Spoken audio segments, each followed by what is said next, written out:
Good morning, Conwy. Time to leave. Beautiful morning.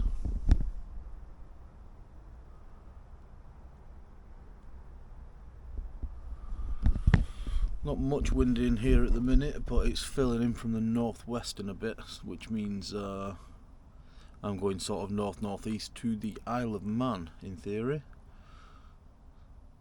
So that means I should actually be able to sail it all, hopefully.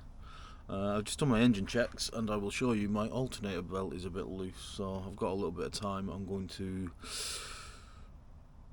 fix that now. Yeah.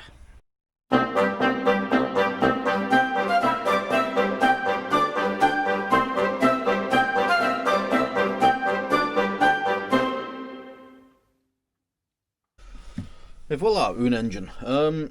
Yeah, it's just a little bit loose. It's not drastic, so I'm just gonna undo the doobery dangery and shove it up, and away she goes. There's a little bit of dust on there, so you can tell it's been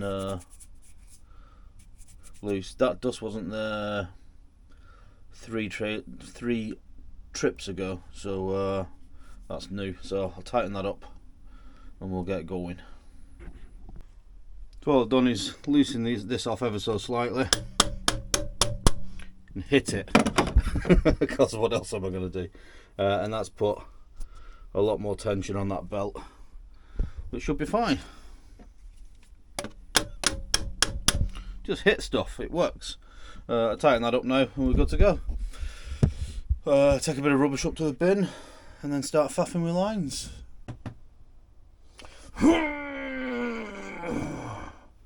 Close the wrong bloody side dinner. I can't tell if something's gone wrong. This voltage of the engine running should be 14.4. Usually takes a little minute for it to kick in, but the engine's been going like 5-10 minutes.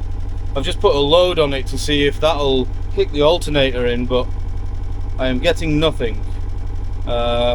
Check I've not knocked a wire loose or something. Bolted it. I jiggled the key around, did it? Started working, so I need to look at that. My next port of call, I'm going to leave today, it'll be fine. Weird. Right, let's get the line sorted.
Okay, so we're just coming up to a little bit of the thing you called the scabs. It looks like you can go straight on here, but you actually dogleg over there.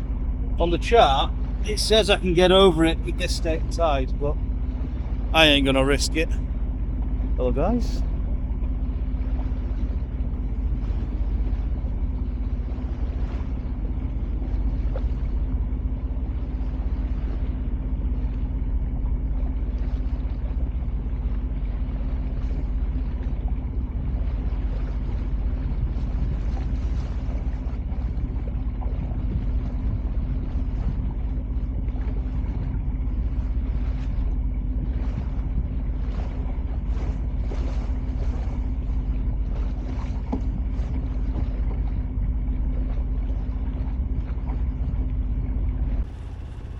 That, wherever it is the last marker of the Boyd Channel.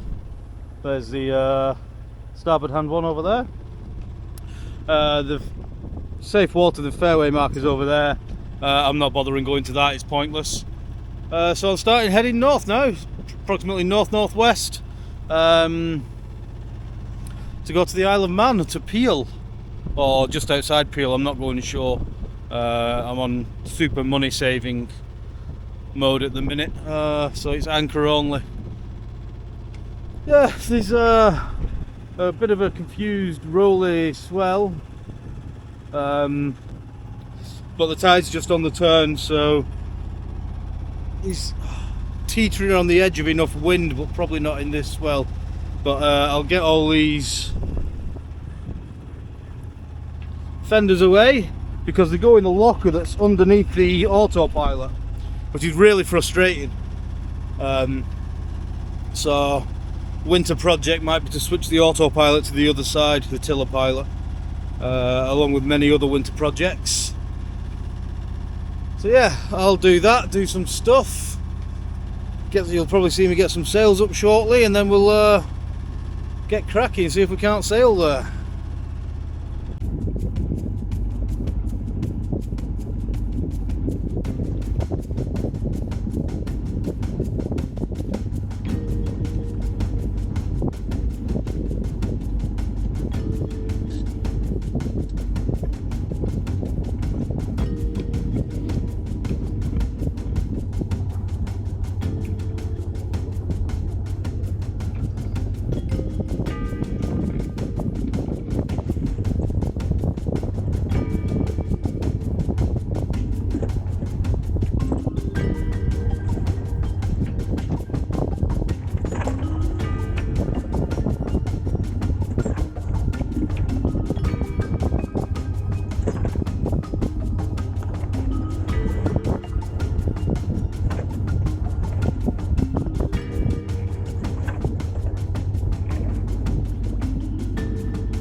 I'm trying, but I basically have no chance. I'm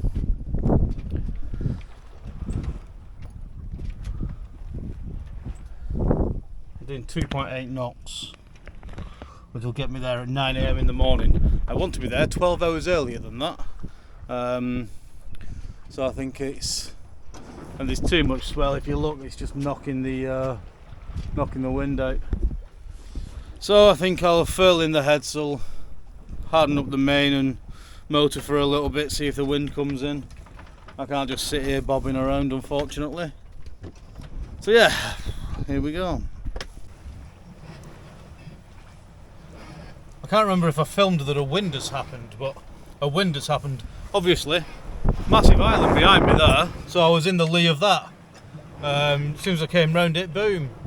Don't know, 12 knots, something like that.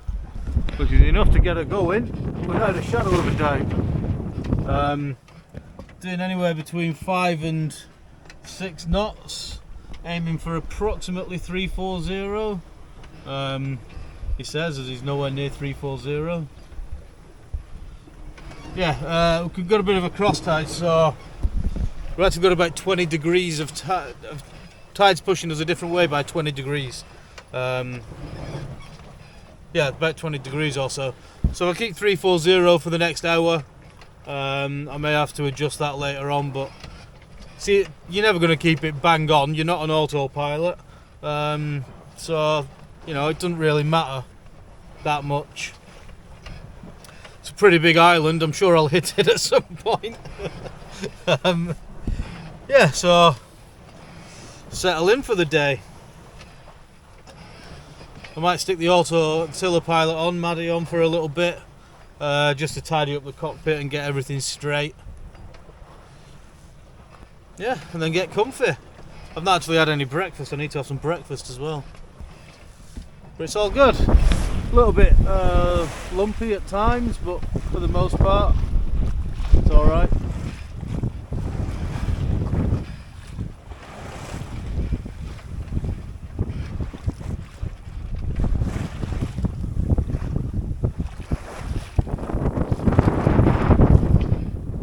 Hello.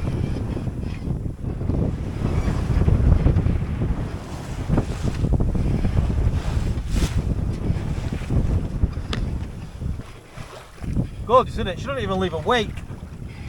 Look at how she cuts through the water. She's just a bloody gorgeous machine, she is, and I love her. I don't think I can sell her.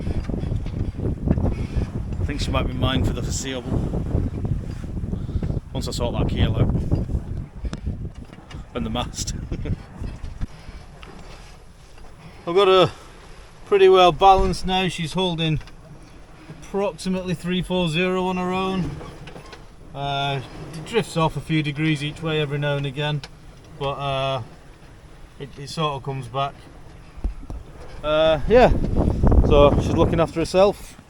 I may have a play with the sheet to tiller steering going upwind because I've only used it downwind so far. But for now I'm just going to chill out, tidy up the cockpit a little bit because it's a mess. I'm not a tidy person. I know realistically I should be, being on a smallish boat and not wanting to trip over things and die, but I can't do it. My boat's a mess, it's always a mess, that's how I live. There's only me here, I may as well just live happy, aren't I? Every now and again I go into a proper fit of absolute cleaning and everything is done to meticulous detail, but for the most part things don't exist when I'm not looking at them, so it just stays as it is. That's it, that's been my life forever. Saying goodbye to beautiful Wales. So this is Snowdonia over here. I think Snowdon is that highest one over there. I can't remember. Anglesey over here. In the foreground, you probably won't be able to work it out, but there's one in the foreground there, that's Puffin Island, or Puffin Rock. I love Wales. I've always loved Wales from when I used to be a kid. My great aunt Sandra had a caravan in Towin, so we used to go to Towin and Rill, as many people from the northwest did. She passed away unfortunately a few years ago. And then when I was driving, I worked for a company. I used to deliver all over Wales from the tip of Holyhead down to Machynlleth. I just love the place. It's fantastic. I thought I'd retire in Wales, but now that I've been to Dorset, I don't know, because Dorset's pretty cool as well. But let's probably get through the next 30 years before we think about retiring, if I'm ever able to retire. I don't know, we'll see what happens. Glorious day.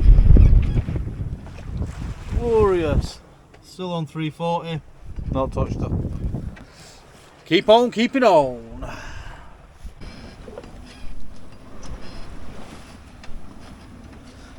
If ever there was a time I was going to get seasick, I think this might be it. I'm not, but God, this would be the one. It's so... the seas aren't big, there's practically nothing there, but it's so confused. I'm being tossed around in all 3 dimensions, and probably a couple of dimensions I didn't even know they were.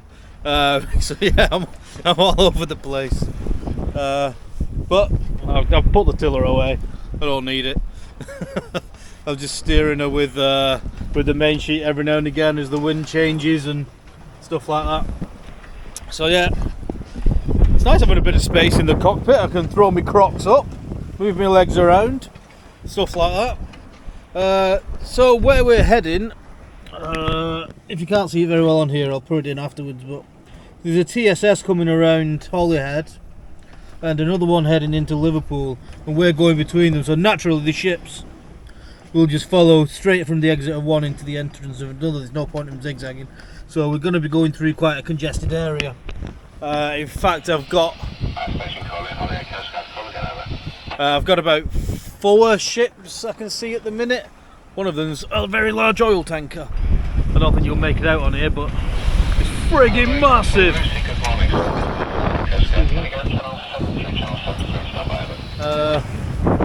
Yeah, there's some weird tidal streams around here because you've got the islands and stuff like that. So yeah, it's just a bit of a washing machine, but it's all good. All good fun.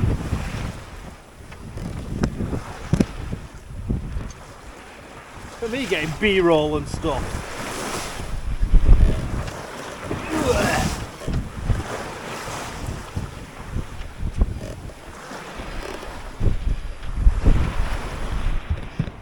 I haven't tidied up the cockpit because I had some breakfast instead. But I shall do that soon. It's nice not doing anything really.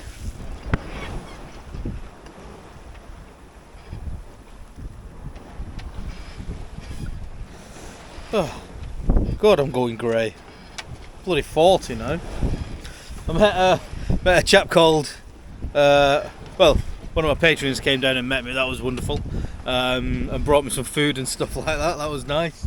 And I met a chap called, if I forgot your name, I'm sorry, I think it's Simon. He came saying hello at the boat. He said, You walked straight past me, and I didn't think it were you because I thought you were dead tall. I'm not. I'm only 5'7" and 3/4. The 3/4 count. It's nearly 5'8". Everybody thinks I'm 6 odd foot, but that was just because the last boat was almost so bloody tiny. Yeah, I'm only a little fat fella. Net to me. Well, net to me in height. Plenty in girth. Belly girth.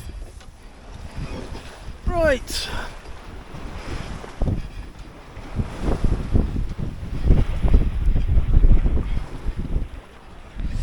Settle in. It's saying that we'll get there at 10 PM, but I expect that time to come down because we'll get some fair tide in a few hours. Not much, we're on neeps, but we've got cross tide at the minute. Yeah, I'd like to get there in daylight, but we'll see. We have dolphins somewhere.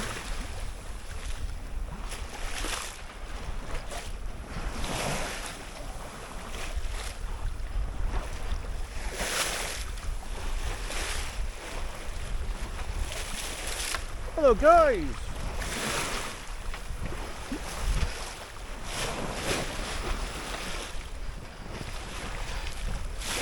I'm not going up forward because it's a bit lumpy.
Hey!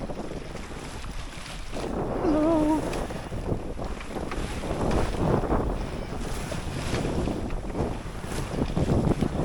They properly come up at the side and just look at you, it's amazing.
It has been 40 minutes or so of playing with this sheet to tiller doodad. And everybody said to me it was really difficult to get it working downwind, upwind's really easy. So far I've found the opposite. I got it going in 2 minutes downwind. Upwind, I just keep luffing up too much. And then it corrects it, but then if I try and adjust it so it doesn't luff up as much, I just bear away too much. Something's out somewhere, out of balance ever so slightly, and I just don't have the experience to figure out what just yet so far. So I'm gonna have a play around, but what I have done is basically string myself into a corner. I can't go anywhere. So this is where I live now. Yeah, let's do some more faffery and we'll see what happens. I wanted to do a video of like, oh, this is how you set up sheet to tiller steering, because it would be a nice evergreen video, as Matt calls them. Can't show anybody how to do this, can I? I can't even get it going myself. I mean, it's going. I just wish I didn't luff up quite as much on the headsail. Maybe I'll just sheet the headsail in some more. Let's have a go.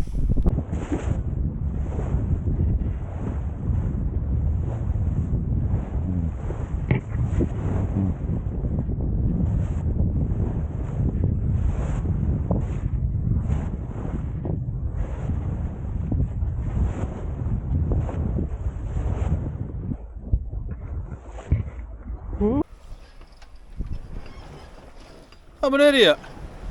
Basically I just sheeted in the headsail and now she's on rails, working perfectly as described, no flogging. I just hadn't sheeted in the headsail as much. Enough. Got shape between the sails now. Everything's working beautifully and I've picked up about a knot of speed. Do a thinking. I do have a ship who's coming to attack me over there. Hopefully they'll do something. I am the stand-on vessel, so I don't want to start messing around doing manoeuvres and then they do a manoeuvre and it turns out we hit each other. By rights he should, if he can't get easily in front of me, he should pass astern of me. I'm still not going to argue with him though. It's everybody's responsibility to not have a smashy smash. So if it looks like he's not doing what I expect him to do, then I'll bear away and go behind him, but I shouldn't do. This is the thing, the coal regs are there for a reason. See, he should turn to starboard, so if I turn to port to go around him and he starts his turn to starboard, we're then on a head-on collision. Obviously I'm a small ship, I can manoeuvre around, but particularly for larger vessels, they're there for a reason. So you don't hit each other and everybody knows what they're doing. So in this situation I should maintain my speed and course, and he should, make to go around the back of me if he isn't going to go around the front of me. I mean, if he speeds up and goes across the front of me, that's fine. What he needs to not do is go into the side of me at probably 17 knots. So yeah, keep an eye on it. Probably 10 or 15 minutes before it's an issue. I don't even know if you'll be able to see him.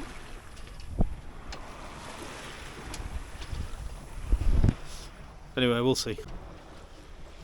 I do wish he'd done more of an obvious manoeuvre. I think he did turn a few degrees, so his mast at the front of his ship is now almost in line with the centre of his superstructure, which means now I'm directly in front of the vessel, which means I've passed. The mast is now moving off to his starboard side, which means that I'm passing the vessel. So I've just created a transit within his own ship to show me that he's moving, he's going to move astern of me. It probably looks absolutely miles away on the camera, but he's probably 300 metres, I'd say, something like that. But yeah, all good in the hood. I still get a bit nervy about things like that. But it was actually Steve, when we were out on Moonfleet, he's saying don't start reacting so soon, everything happens reasonably slowly, just wait and watch and don't sort of start wildly turning all over the place and flapping, which I've not done, and we didn't die. So yeah, I'll get a film of him coming across the back. Boat's on rails now. I just had to sheet in the headsail. Beautiful. And we're on approximately heading straight for where we want to go. Not sure what speed we're doing, but yeah. Right, see you in a bit.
It's been a few hours, or an hour or two.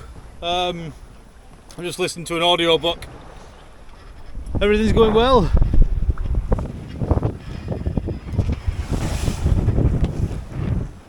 A little bit lumpy but fine. The sheet to tiller steering's working. Still not cleaned the cockpit. I've been sat down. But more importantly, we have land ho just on the horizon. There's absolutely no chance you'll be able to see it, but I can, and that's all that matters. I'll get a picture of it when I can. I'm going to have to change the battery in this phone. I'm going to stick the solar panel out for a little bit, check the battery voltage. I'm not really using anything apart from the radio, but I want to charge some stuff, so yeah, that's the next job. It's a bit lumpy. Right.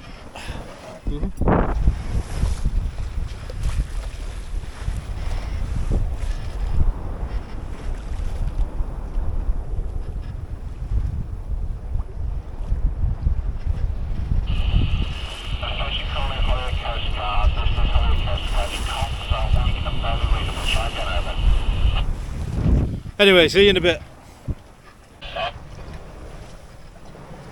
Be careful what you wish for.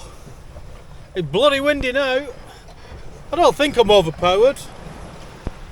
I am just dodging pots now though. I seem to have ended up right in a string of them. I don't know if you can see it or not.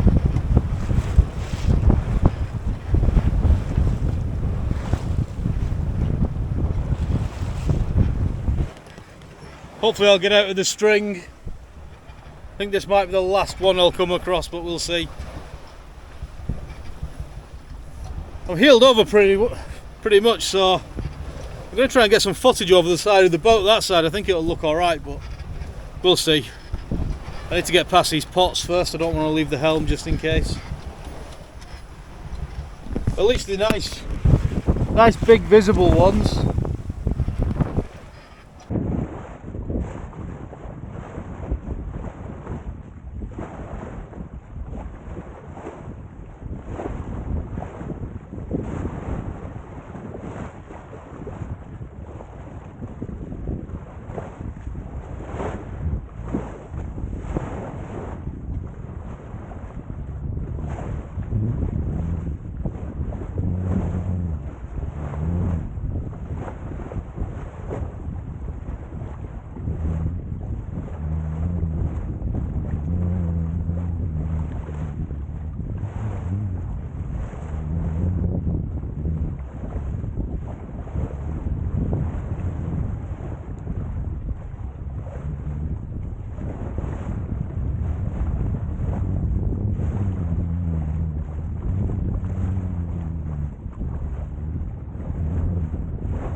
Hopefully that footage off the side looked alright, because I nearly died getting it. The sea state now has dropped right down, we're a bit closer. You might be able to see the Isle of Man over there, yeah. So still on about the same course. So what's actually happened is, when I was setting off, the tide was pushing me over to port. So my course over ground was actually taking me way off to the side of the island over there. But now, as anticipated and planned for, the tide has changed and it's now pushing this way. So on the same heading, my course over ground is now pointing me a bit closer to the island. And that will only increase as I get closer, which means I can just bear away instead of having to round up into the wind. It's almost like I planned it. There was something else I was going to say. Oh yeah, this is like the bleeding krypton factor. This. A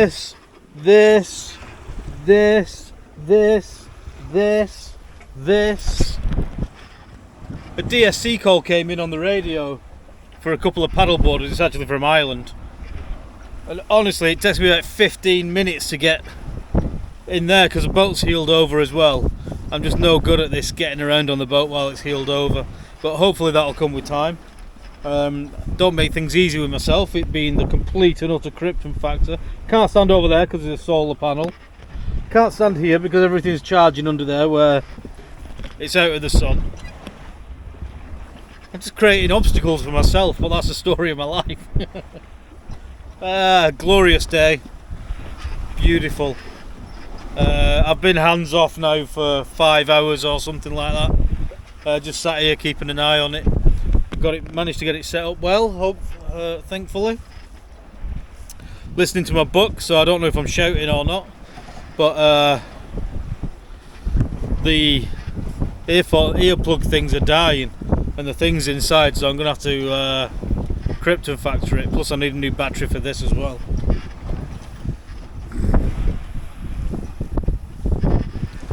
Hey, well. This more than makes up for it.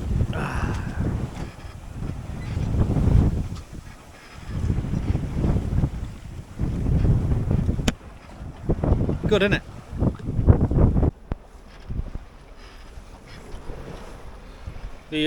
The wind's died down a bit now. As forecast, it basically drops to nothing overnight, and then this sort of 20 knot southerlies tomorrow, which is perfect for getting to Bangor. I moved this pulley from this side of me on this winch to that side of me. Now the reason I put it on this winch is, if you look at the angle to that, as the way it works is when the wind comes out of the sail, the boom comes this way and allows this to be pulled by the elastic. So that's a good angle for it to pull on. This is not a good angle for it to pull on. So the movement in the boom is reduced by probably 50%. So it's a lot more finicky to get set up. So I don't think I'll do it again, but it was a good little experiment, and it does mean that I've got access into the boat. But it is what it is. I've bore away 15 degrees, something like that, to keep me clear of the Chicken Rock or whatever it is, and some tidal races there. Excuse me. And then I'm either going to go to Peel, or there is another anchorage before it. I can't remember the name of the bay. Peel I can probably get a mooring buoy or anchor. The other place will be anchoring, but it's completely benign overnight, so that's fine. All I'm thinking is, I've been going 8 hours now. I've got another 6 hours to get to Peel, so 14-hour day, and then it's a 6-hour day tomorrow. Does it make sense to knock an hour and a half or 2 hours off today's journey and get a nice kip tonight, instead of getting there at 10:30, 11 at night? and then add it onto tomorrow's journey, which is a downwind plod. I'm also, once I get past, let me get my little map out, shall I? That's upside down. Power button's on the top. Yeah, so once I get around this corner, I'm down here. I'm basically dead upwind, so I'll be on the engine to get to thingy. However, what I can do is just do this little section upwind and come into this anchorage here. If you didn't see any of that, I'll show you on the doodad in the the dinghy. Yeah, so it might cut out a bit of motoring. It'll cut it from 3 hours down to 40 minutes an hour, which is a bonus. It saves some fuel. Yeah, so I'll see how I feel when I get there. It would have been nice to go to Peel, because I've got a dinghy now, an electric outboard that Thrust Me sent me. So it would have been nice to sort of use it to go in there, but I might go ashore for this other place. Who knows? Do I look like a man with a plan? I'm wearing a stupid hat, I'm fat, I've took my Crocs off, and I don't know what I'm doing, and I'm on a bleeding sailboat. I'm making it up as I go along. Oh dear. I think I'm going stir crazy. I was talking to a bee earlier who was flying along next to me, and then he left me. Bob the bee. Yeah, I'm going crazy. Right, I'll see you in a bit. Yeah, it died off a bit earlier than expected. Basically dead in the water. Doing 2 knots, it's nowhere near enough to maintain steerage with the sheet to tiller. And I'm pointing in the wrong direction. So, alas, the iron wind must come to us all. Right, I'll get it fired up and get set up and charge some stuff. Oh yeah, I'll show you. Flat calm, no wind, floggy sails, which isn't good. I'll strip all this thing and get the engine going. The wind went, got the engine on, made some ground, 4 and a bit knots. Now the wind's come back naturally at exactly where I want to go. So I'm now doing 3 knots, and every bit of head sea just stops the boat completely. It's now going to take another 4 hours to get to the anchorage, and there is nothing I can do about it.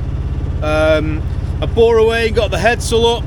I only got up to 4.8 knots, but I was going off in that direction, so my velocity made good was lower than just motoring into it. There's just nothing I can do, nowhere to go. I've just got to sit here. Oh dear, it's going to be a 16-hour day. Arriving in the pitch black, nothing I can do. Who would have a boat? It was really good before though. Earlier it was great. It's just this bit's crap. Okay, well, I've had something to eat. I'm no longer hungry. I've had a cigarette. I'm getting cold. Sun's going down, it's beautiful.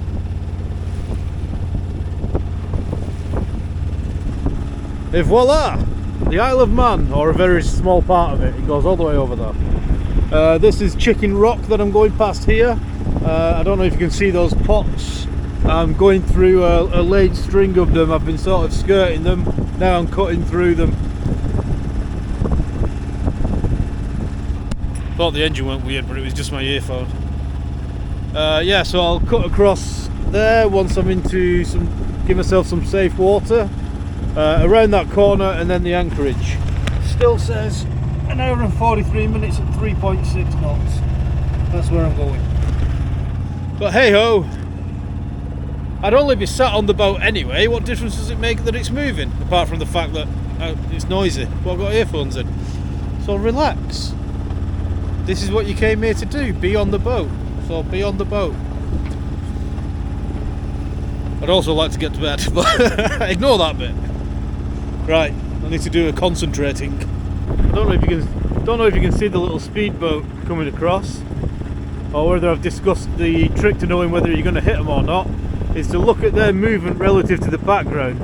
So their movement relative to the background, they're going from right to left.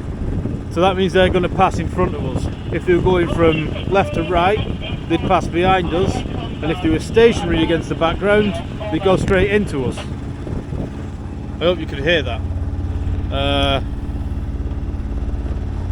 Now they're slowing down. Now they're on a constant bearing. But you never know what they're going to do. Are they going to turn? Are they going to start fishing? I don't know. I'll monitor it.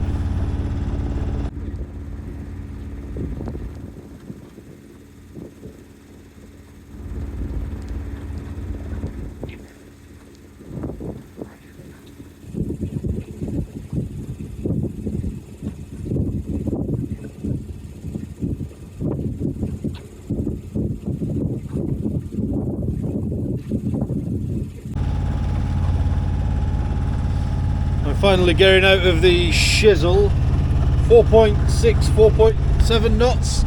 Unfortunately, I've had to come quite close in to get here, which is also a lee shore. But I have 30 metres of water and 80 metres of anchor and road.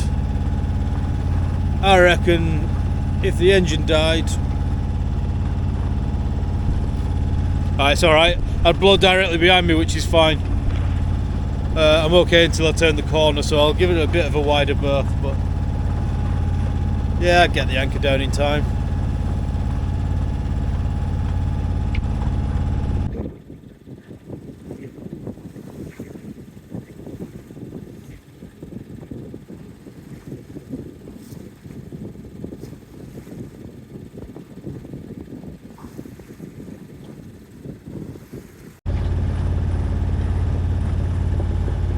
That is an epic piece of coastline.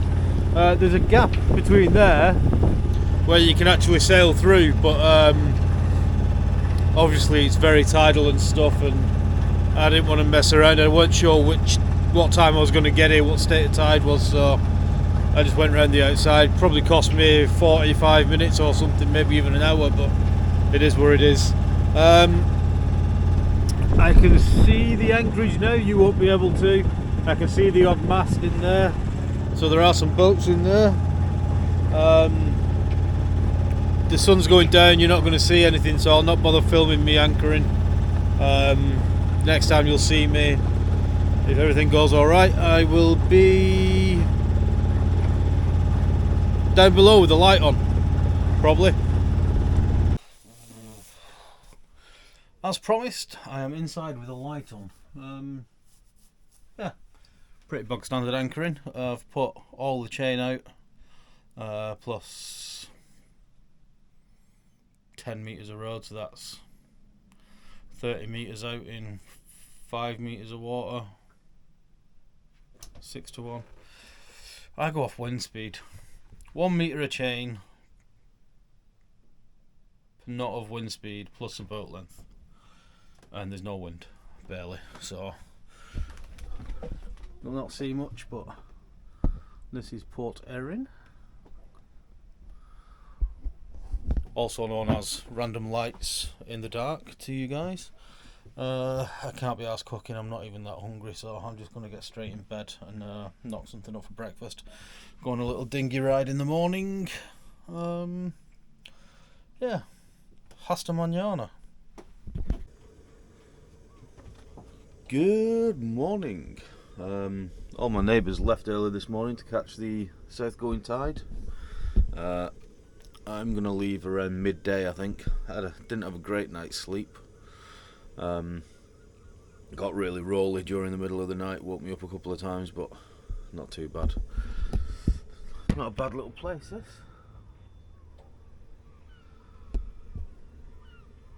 I'm actually going to pump the dinghy up and go for a little explore, because I have an electric outboard motor that I need to show you all, which is awesome. It weighs basically nothing. It's by a company called Thrust Me who sent it me. So yeah, I'm going to do some little videos about that. I'm just making some, not exactly a classic breakfast, but I want to get some warm food in today. Set off at midday. I'll probably be there about midnight. There is an anchorage outside of the marina. I'm going to Bangor next, or I might just go into the marina. I don't know how I feel about going in there at midnight though, but we'll see. Yeah, I'm gonna eat my breakfast, go for a little explore. So you'll probably see me pumping my dinghy up next or something like that. But you won't, because that'll be a different video. Yeah, basically that was that. Did I stay another night in Peel? I don't remember what I did. I might have set off, I might not have done. But I'm not there anymore. This video was actually quite a while ago compared to where I am now. But shh, don't tell anyone. Yeah, that is it for this week. In the next video, I go from Peel to Bangor overnight. My last overnight passage, I managed to get some decent sleep and stuff. On this upcoming occasion, I did not. So, yeah, tune in next week for other bumbling rubbish or something.